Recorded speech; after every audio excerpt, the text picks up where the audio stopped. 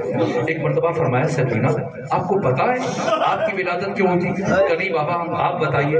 کہ سنو سکینہ، میں نے اپنی تہجد کی نمازوں، میں نے اپنی نماز شب کی دعاؤں میں آپ کو رو رو کر اپنے اللہ سے اس لیے مانگا تھا کہ پروردگار تو مجھے ایک ایسی بیٹی عطا فرما جسے میں بہت زیادہ چاہوں، جس سے میں بہت زیادہ پیار کروں، جس کے بغیر یہ گھر مجھے اچھا نہ لگے، لیکن اے پروردگار اگر کبھی تیرے دین پر مشکل وقت آئے میری جدائی برداشت کرے، تازیانے لگے صبر کرے، تماچے لگے صبر کرے، اس کے بندے نوچے جائیں صبر کرے، اس کے دامن میں آگ لگے صبر کرے۔